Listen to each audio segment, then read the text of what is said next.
Hello, YouTube.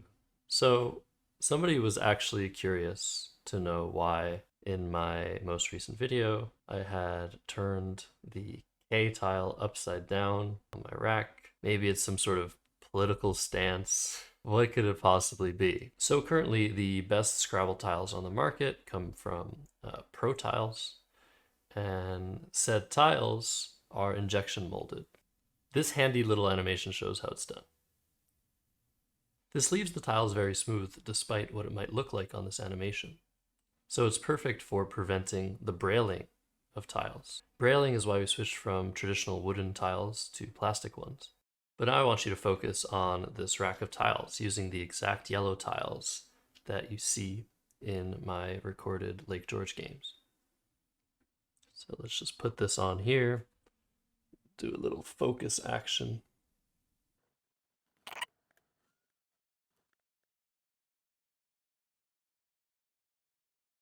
Now this is what I see when I'm looking at an opponent's rack. Do you notice something? It's this one, isn't it? What is that little dot? Well, that, my friends, is the injection point, and it is usually found on the bottom of each tile. But due to some factory defects, sometimes they're on the wrong side of the tile. In this case, on the top. So as you can see, if I flip this horizontally, here's the K. So this is obviously a problem. How big of a problem? It's hard to say.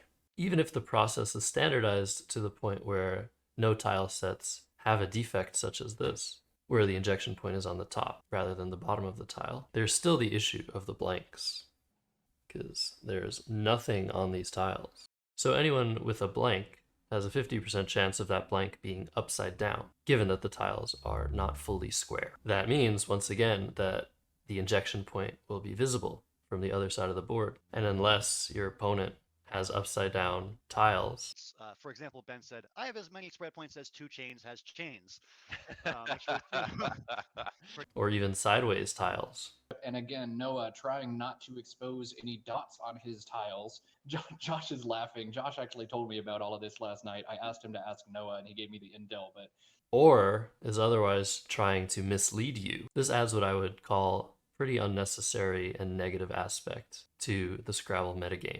Figuring out what your opponent has should never be a consequence of a physical defect of their tiles. Even if it could be argued that on average having partial knowledge of your opponent's tiles can actually be the opposite of beneficial and might lead you to overthink or otherwise bungle a position. This still isn't an agreeable aspect of the game. A very easy solution to this would be injecting the blank tile with a point value of 0. That way there is a way to determine whether your tiles are right side up.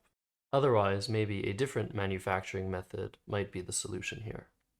To me, it seems like a lose-lose to have been made aware of this defect. If I don't tell somebody about it, I'm withholding valuable information from them, and I might consider that even to be cheating. But if I do inform them, now they have to worry about the same thing as me. This is why I do not like to play with my tiles. If you don't know whose set of tiles you're playing on, this shouldn't be a problem. What I've noticed is there either seems to be no defects at all on a tile set or a select few, and there doesn't appear to be a noticeable pattern on which tiles are mismanufactured. So if you play with a different set of tiles every game, this also shouldn't be a problem. But that means for a 15-game tournament that there needs to be an incredibly high number of tiles available for play. And right now in the Scrabble community, we just don't have the resources for that. It's also a really annoying thing to implement. So I do think the best solution is in the manufacturing aspect of things. Put a point value on the blanks and make sure there are no defects, and everything should go swimmingly. If you guys enjoy this sort of thing, I have a lot more to talk about. I do eventually plan to make videos about different methods of cheating that occur in over-the-board Scrabble, as well as online, and how to prevent them from happening. So thanks for watching, and I'll see you guys next time.